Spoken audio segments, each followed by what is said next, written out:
Hi friends, ಹೇಗಿದ್ದೀರಾ? Welcomes to SNS kitchen. ನಾನು ಸೌಮ್ಯ. ಇವತ್ತು ನಾನಿಲ್ಲಿ ರಸಮ್ ಮಾಡೋದು ಹೇಗೆ ಅಂತ ನಿಮ್ಮ ಜೊತೆ ಶೇರ್ ಮಾಡ್ತಾ ಇದ್ದೇನೆ. ಇದರಲ್ಲಿ ಬೇರೆ ಬೇರೆ ರೀತಿಯಲ್ಲಿ ಮಾಡ್ತಾರೆ. ಸೌತ್ ಇಂಡಿಯನ್ ರಸಮ್ ತುಂಬಾ ಫೇಮಸ್. ಬನ್ನಿ ರೆಸಿಪಿ ಸ್ಟಾರ್ಟ್ ಮಾಡುವ. ಒಂದು ಪಾತ್ರೆಯಲ್ಲಿ ನೀರನ್ನು ಇಟ್ಟಿದ್ದೇನೆ ಬಾಯ್ಲ್ ಆಗಲಿಕ್ಕೆ. ಇದಕ್ಕೀಗ 4 ಟೊಮೆಟೊವನ್ನು ಸೇರಿಸ್ತಾ ಇದ್ದೇನೆ. ಇದು ಹುಳಿ ಟೊಮೆಟೊ. ಇದು ಚೆನ್ನಾಗಿ ಬೇಯಬೇಕು ನೀರಲ್ಲಿ. ಇದಕ್ಕೀಗ ಸ್ವಲ್ಪ ಉಪ್ಪನ್ನು ಹಾಕ್ತಿದ್ದೇನೆ ಟೇಸ್ಟಿಗೆ. ಮತ್ತು ಮುಚ್ಚಳ ಮುಚ್ಚಿ ಒಂದು 10 ನಿಮಿಷ ಬೇಯಿಸುವ. ಟೊಮೆಟೊ ಬೆಂದ ಮೇಲೆ ಗ್ಯಾಸ್ ಆಫ್ ಮಾಡುವ. ರಸಮ್ ಪೌಡರ್ ಮಾಡಲಿಕ್ಕೆ ಒಂದು ಬಾಣಲೆಗೆ 2 ಟೀ ಸ್ಪೂನ್ ಕೊಕೊನಟ್ ಆಯಿಲ್ ಹಾಕಿದ್ದೇನೆ.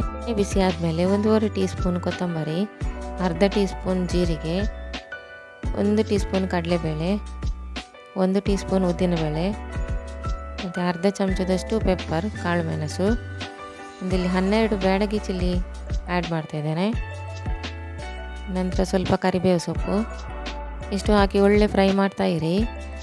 ಇದು ಸ್ವಲ್ಪ ಕಲರ್ ಚೇಂಜ್ ಆಗಬೇಕು. ಕಡಲೆಬೇಳೆ ಉದ್ದಿನಬೇಳೆದೆಲ್ಲ ಲೋ ಫ್ಲೇಮಲ್ಲಿ ಇಡಬೇಕು ಗ್ಯಾಸನ್ನು. ಚೆನ್ನಾಗಿ ಫ್ರೈ ಮಾಡಿ, ಒಳ್ಳೆ ಘಮ ಬರುವ ತನಕ ಫ್ರೈ ಮಾಡಿ. ಈಗ ಇಲ್ಲಿ ನಾನು ಇದಕ್ಕೆ ಒಂದು ಅರ್ಧ ಟೀ ಸ್ಪೂನಷ್ಟು ಟರ್ಮರಿಕ್ ಹಾಕ್ತಾಯಿದ್ದೇನೆ, ಅರಶಿನ ಪೌಡರ್. ನೆಕ್ಸ್ಟ್ 1/4 ಟೀ ಸ್ಪೂನಷ್ಟು ಹಿಂಗೆ ಹಾಕಿ ಗ್ಯಾಸನ್ನು ಆಫ್ ಮಾಡಿ ಸ್ವಲ್ಪ ಫ್ರೈ ಮಾಡುವ. ಈಗ ಒಳ್ಳೆ ಘಮ ಬರ್ತಾ ಉಂಟು. ಈಗ ಗ್ಯಾಸನ್ನು ಆಫ್ ಮಾಡುವ. ಕಲರೆಲ್ಲ ಚೇಂಜ್ ಆಗಿದೆ. ಮಸಾಲೆ ತಣ್ಣಗೆ ಹಾಕ್ಲಿಕ್ಕೆ ಇಡುವ. ನೆಕ್ಸ್ಟ್ ಇಲ್ಲಿ ಬಾಯ್ಲ್ ಮಾಡಿದ ಟೊಮೆಟೊ ಉಂಟು ನೋಡಿ, ಅದನ್ನು ನೀರಿಂದ ತೆಗೆದು ಸೈಡಲ್ಲಿ ಇಡುವ ತಣ್ಣಗೆ ಆಗಲಿಕ್ಕೆ. ಇದು ನೀರನ್ನು ಬಿಸಾಡೋದು ಬೇಡ, ಇದು ನೀರನ್ನು ಯೂಸ್ ಮಾಡಲಿಕ್ಕೆ ಆಗ್ತದೆ, ರಸಮಿಗೆ ಹಾಕ್ಲಿಕ್ಕೆ ಆಗ್ತದೆ. ಅಂದರೆ ನೋಡಿ, ಇದು ತಣ್ಣಗೆ ಆಗಿದೆ. ಇದರ ಸಿಪ್ಪೆ ಎಲ್ಲ ತೆಗೆಯುವ. ಸಿಪ್ಪೆ ಎಲ್ಲ ತೆಗೆದು ಬೇರೆ ಇಟ್ಟು ನಂತರ ಇದನ್ನು ಮಿಕ್ಸಿ ಜಾರಿಗೆ ಹಾಕಿ ಪೇಸ್ಟ್ ಮಾಡಲಿಕ್ಕಿದೆ. ನೆಕ್ಸ್ಟ್ ಒಂದು ಮಿಕ್ಸಿ ಜಾರ್ ತಗೊಂಡು ಅದಕ್ಕೆಲ್ಲ ತಣ್ಣಗೆ ಆದ ಮಸಾಲೆಯನ್ನು ಹಾಕಿ ಹುಡಿ ಮಾಡುವ.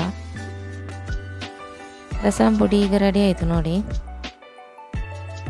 ಒಳ್ಳೆ ಪರಿಮಳ ಬರ್ತಾ ಉಂಟು. ಈಗ ಇದನ್ನು ಬೌಲಿಗೆ ಹಾಕಿ ಒಂದು ತೆಗೆದಿಡುವ. ನೆಕ್ಸ್ಟ್ ಒಂದು ಮಿಕ್ಸಿ ಜಾರಿಗೆ ಸ್ವಲ್ಪ ಹುಳಿ ಹಾಕ್ತಾಯಿದ್ದೇನೆ. ನಂತರ ಒಂದು 4 ಟೊಮೆಟೊ ಸಿಪ್ಪೆ ತೆಗೆದ ಟೊಮೆಟೊ ಹಾಕಿದ್ದೇನೆ. ತಣ್ಣಗೆ ಆಗಿದೆ ಇದು. ಒಂದು ಸ್ವಲ್ಪ ನೀರು ಹಾಕಿ ಸ್ವಲ್ಪ ಮಿಕ್ಸಿಯಲ್ಲಿ ತಿರುಗಿಸಿದರೆ ಸಾಕು, ಜಾಸ್ತಿ ನೈಸ್ ಆಗೋದು ಬೇಡ. ನೋಡಿ, ಇಷ್ಟಾದರೆ ಸಾಕು. ನಂತರ ಒಂದು ಪಾತ್ರೆಗೆ ಒಗ್ಗರಣೆಗೆ 2 ಟೇಬಲ್ ಸ್ಪೂನಷ್ಟು ಕೊಕೊನಟ್ ಆಯಿಲ್ ಹಾಕ್ತಾಯಿದ್ದೇನೆ. ಎಣ್ಣೆ ಬಿಸಿ ಆದ ನಂತರ ಒಂದು 5 ಬೆಳ್ಳುಳ್ಳಿ ಜಜ್ಜಿದು ಹಾಕ್ತಾಯಿದ್ದೇನೆ. ಒಂದು ಅರ್ಧ ಇಂಚಷ್ಟು ಜಿಂಜರು, ನಂತರ ಒಂದು ಅರ್ಧ ಟೀ ಸ್ಪೂನಷ್ಟು ಸಾಸಿವೆ, ನಂತರ ಬ್ಯಾಡಗಿ ಚಿಲ್ಲಿ ಒಂದು ಕಟ್ ಮಾಡಿದ್ದು ಹಾಕ್ತಾಯಿದ್ದೇನೆ. ನಂತರ ಕರಿ ಲೀವ್ಸ್. ಸಾಸಿವೆ ಸಿಡಿತಾ ಉಂಟು. ಈಗ ಗ್ಯಾಸನ್ನು ಲೋ ಫ್ಲೇಮಲ್ಲಿ ಇಡಿ. ನೆಕ್ಸ್ಟ್ ಇದಕ್ಕೆ ಒಂದು ಕಟ್ ಮಾಡಿದ ಆನಿಯನ್ ಹಾಕ್ತಾಯಿದ್ದೇನೆ, ಈರುಳ್ಳಿ ಒಂದು ಸಾಕು ಈರುಳ್ಳಿ. ಇದರಿಂದ 3 ನಿಮಿಷದವರೆಗೆ ಸ್ವಲ್ಪ ಫ್ರೈ ಮಾಡಿ. ನಂತರ ಸ್ವಲ್ಪ ಹಿಂಗೆ ಹಾಕ್ತಾಯಿದ್ದೇನೆ. ಈರುಳ್ಳಿ ನೋಡಿ ಬಾಡ್ತಾ ಉಂಟು, ಇಷ್ಟು ಸ್ವಲ್ಪ ಸಾಫ್ಟ್ ಆದರೆ ಸಾಕು. ನೆಕ್ಸ್ಟ್ ಇದಕ್ಕೆ ಟೊಮೆಟೊ ಟ್ಯಾಮ್ರಿನ್ ಪೇಸ್ಟ್ ಹಾಕ್ತಿದ್ದೇನೆ, ಗ್ರೈಂಡ್ ಮಾಡಿದ್ದು. ಟೊಮೆಟೊ ಬೇಯಿಸಿದ ನೀರು ಉಂಟಲ್ಲ, ಆಗ ತೆಗೆದಿಡ್ಲಿಕ್ಕೆ ಹೇಳಿದ್ದೆ, ಅದನ್ನು ಈಗ ಆ್ಯಡ್ ಮಾಡ್ತಿದ್ದೇನೆ. ನೀರು ಬೇಕಿದ್ರೆ ನೋಡಿ ಹಾಕ್ಬೋದು. ಸ್ವಲ್ಪ ಉಪ್ಪು ಹಾಕ್ತಿದ್ದೇನೆ, ರುಚಿಗೆ ಎಷ್ಟು ಬೇಕು ಅಷ್ಟು ನೋಡಿ ಹಾಕಿ. ಇದಕ್ಕೆ ನಾನಿಲ್ಲಿ 3 ಚಮಚದಷ್ಟು ರಸಮ್ ಪೌಡರ್ ನಾವು ರೆಡಿ ಮಾಡಿದ್ದು ಈಗ ಹಾಕ್ತಾಯಿದ್ದೇನೆ. ಖಾರ ಎಲ್ಲ ನೋಡಿಕೊಂಡು ಹಾಕಿ.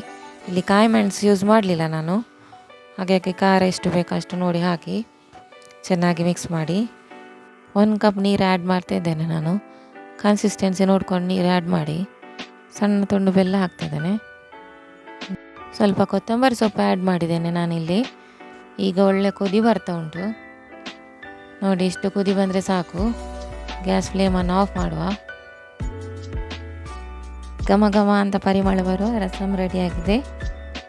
ಬಿಸಿ ಬಿಸಿ ಅನ್ನದ ಜೊತೆ ಸೂಪರ್ ಆಗಿರುತ್ತೆ. ಫ್ರೆಂಡ್ಸ್, ನನ್ನ ಈ ರೆಸಿಪಿ ಇಷ್ಟ ಆದಲ್ಲಿ ಪ್ಲೀಸ್ ಒಂದು ಲೈಕ್ ಮಾಡಿ, ಶೇರ್ ಮಾಡಿ. ನೀವು ಕೂಡ ಒಮ್ಮೆ ಟ್ರೈ ಮಾಡಿ, ಹೇಗಾಗಿದೆ ಅಂತ ಕಮೆಂಟ್ಸಲ್ಲಿ ತಿಳಿಸಿ. ಯಾರಾದರೂ ನನ್ನ ಚಾನಲನ್ನು ಸಬ್ಸ್ಕ್ರೈಬ್ ಮಾಡದೇ ಇದ್ದಲ್ಲಿ ಈಗಲೇ ಸಬ್ಸ್ಕ್ರೈಬ್ ಮಾಡಿ ಫ್ರೆಂಡ್ಸ್. ಬೆಲ್ ಬಟನನ್ನು ಒತ್ತಿ. ವಿಡಿಯೋ ನೋಡಿದ್ದಕ್ಕೆ ತುಂಬ ಧನ್ಯವಾದಗಳು. ಮತ್ತಷ್ಟು ರೆಸಿಪಿಯೊಂದಿಗೆ ಸಿಗ್ತೇನೆ. Take care. Thank you.